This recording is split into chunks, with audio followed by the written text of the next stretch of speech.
ایک بڑی خوبصورت بات آئی ہے، وہ بتانا چاہتا ہوں۔ احل لکم لیلۃ الصیام الرفث الی نسائکم ہن لباس لکم وانتم لباس لہن۔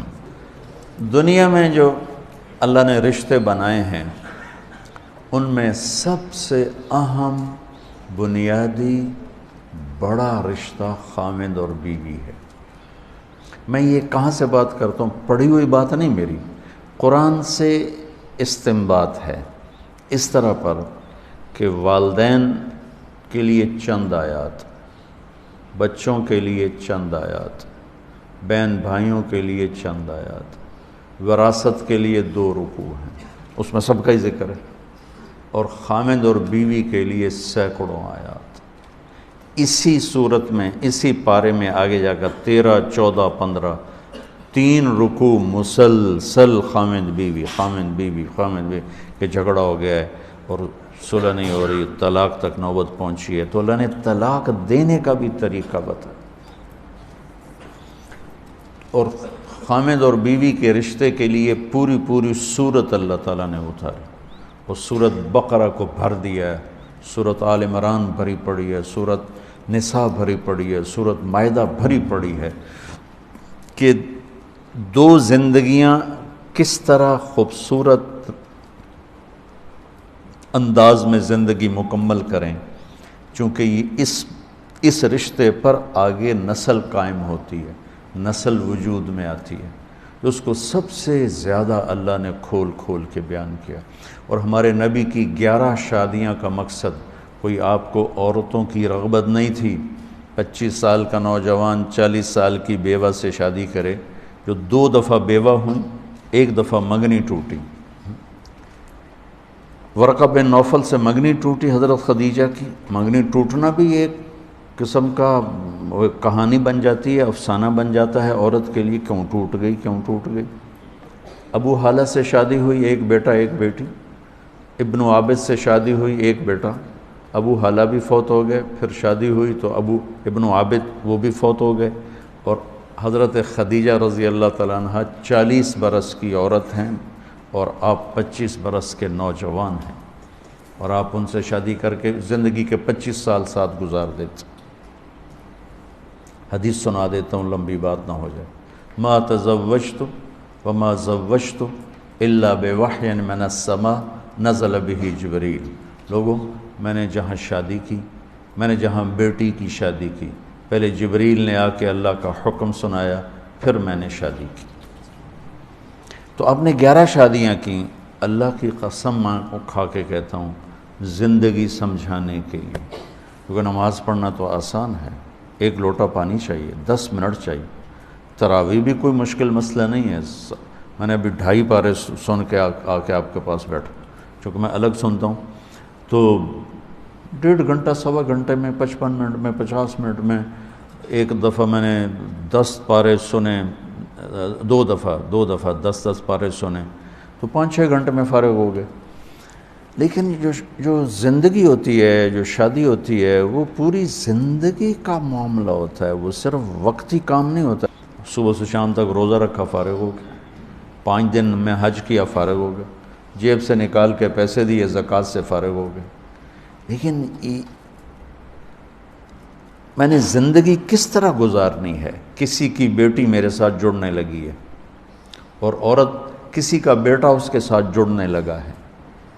اب یہ لڑکا کسی اور گھر میں ہے، لڑکی کسی اور گھر میں ہے، اس کی اپنی عادات ہیں، اس کی اپنی عادات، یہ دونوں کس طرح چلیں، اس پر قرآن نے سینکڑوں آیات بیان کی، اور یہ میرا المیہ ہے، میرا دکھ ہے، اور پوری قوم کا المیہ ہے کہ ہم نے لوگوں کو معاشرت نہیں سمجھائی، عبادات عبادات عبادات عبادات، جس چیز کی کوشش کی وہ وجود میں آ گئی۔ فقہ ہماری ضرورت ہے تو وجود میں آ گئی، اور تبلیغ کے لیے نکلنا، لوگوں کو اللہ کی بات سنانا ہماری ضرورت ہے، جب کوشش کی تو وہ چیز وجود میں آ گئی۔ اور تزکیہ ذکر کے بغیر نہیں ہو سکتا، صحبت کے بغیر نہیں ہو سکتا، جب اس کی کوشش کی گئی تو وجود میں آ گئی۔ لیکن ایک خلا باقی رہ گیا جس کو بولا نہیں گیا کہ بیوی سے سلوک کیسے ہو، ماں باپ سے سلوک کیسے ہو، اولاد ہو تو بچوں کے ساتھ سلوک کیسا ہو، تو وہاں خلا آ جاتا ہے، وہاں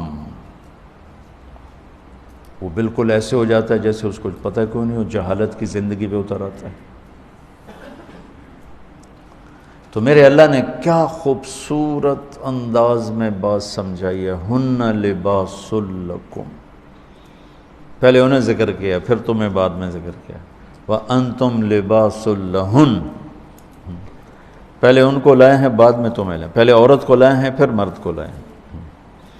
عام طور پر مجھے نا وہ اب تو میں ڈاک پڑھتا ہی نہیں ہوں تو موقع ہی نہیں ملتا، لیکن ان میں خطوط آتے ہیں کہ آپ صرف عورتوں کے پیچھے پڑے ان کے بیان کرتے ہیں حقوق کا، مردوں کے بیان ہی نہیں کرتے۔ میں دونوں بیان کرتا ہوں، لیکن عورت کمزور ذات ہے اور اس پر ظلم اور زیادتی کی انتہا ہے کہ خامن بدتمیز ہے، مارتا ہے، شادی کر کے بھی زنا کرتا ہے، تو میں اس کا علاج کیا کروں؟ وہ میرے سامنے روتی ہیں، چیختی ہیں، چلاتی ہیں۔ تو 100 کیس جب میں سنتا ہوں تو اس میں 95 ہوتے ہیں جو لڑکا اس کے والدین کی زیادتی نہیں ہوتی، ظلم ہوتا ہے، اور 5 ایسے ہوتے ہیں جس میں لڑکی اور اس کے والدین کی زیادتی اور ظلم ہوتا ہے۔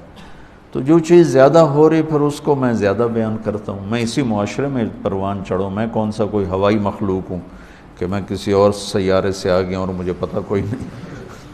یہ جو جوائنٹ فیملی سسٹم ہے یہ کسی زمانے میں بہت اچھا تھا، اب یہ مصیبت ہے، بہت بڑی مصیبت کہ کوئی کسی کے حقوق کی رعایت نہیں کرتا، ٹانگ اڑانا اپنا فرض سمجھتا، جیسے کہتے ہیں نا لوچ تلنا، لوچ تلنا، یہ لوچ تلے ہی تلے، اس تو بغیر وہ رہ نہیں سکتا۔ شریعت اس کا تقاضا کرتی ہے کہ بچہ بچی الگ زندگی گزارنا چاہیں تو ان کو والدین ان کو گنجائش دیں۔ اگر اس کی گنجائش نہیں ہے، مطلب میری شادی ہوتی ہے، میری بیوی مجھ سے کہتی ہے کہ مجھے الگ گھر چاہیے اور میرے پاس پیسے ہیں تو میں اس کو لے کر دوں گا، یہ اس کا میرے اوپر حق ہے۔ اگر میرے اتنی گنجائش نہیں ہے تو میں اس کو کرائے پر لے کر دوں گا۔ جیسے عرب میں، شیخ اپنے رمزی سے پوچھ لو، تمہارے استاد عرب ہیں، جب تک لڑکا الگ گھر نہیں بناتا شادی نہیں ہوتی، چاہے کرائے پر لے الگ رکھے۔ کیا وجہ ہے؟ کہ اس بچی نے گھر چھوڑ کے آنا ہے، اور اگو کتھائیں ماسی بیٹھی ہوئے، کتھائیں دادی بیٹھی ہوئے، کتھائیں پھپھی بیٹھی ہوئے، کتھائیں بہن بیٹھی ہوئے، کتھائیں چاچا، کتھائیں دادا حکا گڑکائندہ بیٹھا ہوئے۔ وہ بیچاری تو مسلی گئی، تو میری ماں نے نہیں پوچھا، تو میرے ابے نے نہیں پوچھا، تو میری ماسی نے نہیں پوچھا، تو میری بہنوں نے نہیں پوچھا، میں کوئی باہر سے آیا ہوں جو مجھے پتہ نہیں۔ تو اس لیے شریعت کیا کہتی ہے کہ الگ گھر، تاکہ 2 زندگیاں چلنا تو آسان ہے، اور ایک زندگی آ کر 10 زندگیوں سے ملے تو وہ تو مصیبت ہے۔ جب کبھی حسن سلوک تھا تو بہت اچھا تھا، اب تو یہ ایک عذاب ہے۔ پھر وہ کیا کرے، اگر الگ کرائے پر بھی نہیں لے کے دے سکتا تو پورشن اپنے گھر میں الگ اس کو کر کے دے، 2 کمرے ہوں، ٹوائلٹ ہو، کچن ہو، اس کی پرائیویسی ہو، اس کی علیحدگی میں اپنا میاں بیوی بیٹھ سکیں، بات کر سکیں۔ اگر اس کی بھی گنجائش نہیں تو 1 کمرہ، 1 کچن، 1 ٹوائلٹ، یہ حق کے واجب ہے۔ اگر اس کی بھی گنجائش نہیں تو پھر تسبیح پڑھے تھے، روزے رکھے، کسی دی بیٹی تم برباد نہ کرے۔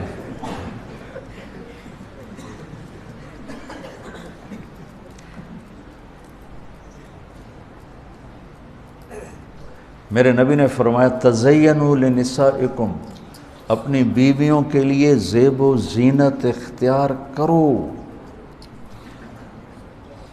تزینوا لنسائکم، اپنی بیویوں کے لیے زیب و زینت اختیار کرو کہ ان اول فتنۃ فی بنی اسرائیل، بنی اسرائیل میں عورتیں غلط راستوں پہ اس وقت چلی جب ان کے خامدوں نے اپنے آپ کو سنوارنا چھوڑ دیا تو وہ غیر مردوں کی طرف مائل ہو گئی۔ اور ایسے ہی عورتوں کے لیے کہا اشارتاً، آپ نے فرمایا کہ ان الحور عین لتتزین لزوجها کما تتزین ام سلمہ لرسول اللہ. سبحان اللہ. فرمایا کہ آپ نے فرمایا کہ جنت کی حوریں اپنے خاوند کے لیے ایسے میک اپ کریں گی جیسے ام سلمہ میرے لیے میک اپ کرتی. سبحان اللہ. میرے نبی دین سکھا رہے ہیں، یہ دین بتا رہا ہوں. اب جس لڑکی نے جا کے سارا چولہا سنبھالنا ہے تو میک اپ کے وہ تو انہیں توے دی سائے منہ تے مل کے آ جائے.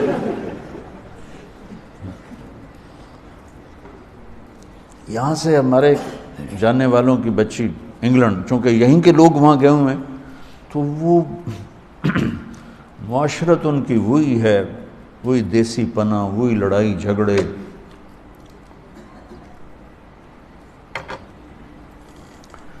وہ لڑکی سارا دن ساس سسر کی خدمت کر کر کچن نہ نکلے.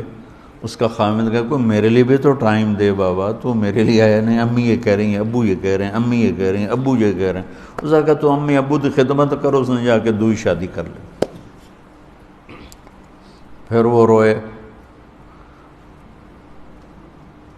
تو بچوں میری باتیں اوپری سی ہیں چونکہ کوئی یہ باتیں کرتا نہیں، لیکن میں اللہ کے فضل و کرم سے کوئی بات شریعت سے ہٹ کر اپنے میرا یہ رائے ہے اور میری یہ رائے نہیں ہے. میں یہ قرآن سامنے پڑھا ہوا ہے. ہن لباس لکم وانتم لباس لہن. تیری بیوی تیرا لباس ہے،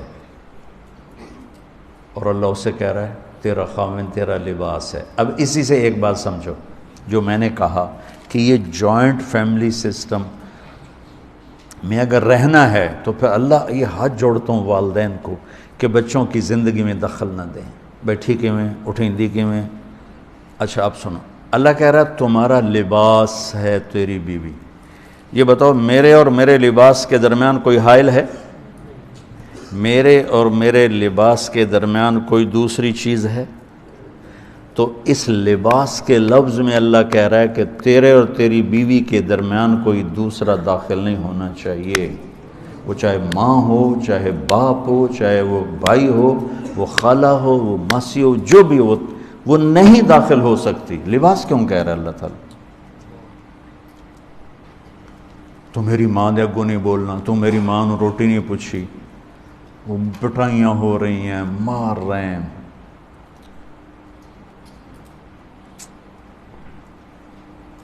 دوسری طرف بھی ہے کہ جانے والی ایسی بدتمیز بد زبان ہوتی ہے اور اس کے والدین اتنے بے وقوف ہوتے ہیں کہ شادی کے بعد بھی لڑکی کو اپنے کنٹرول میں رکھنے والے والدین اپنی بیٹیوں کے گھر برباد کر دیتے. یہ کیسز بھی ہیں. شادی کر دی، اب خامد اور اس کو زندگی گزارنے دو، پیچھے سے ماں اس کے کان مروڑتی رہتی ہے تو اپنی بیٹی کا گھر خود ہی برباد کر دیتی.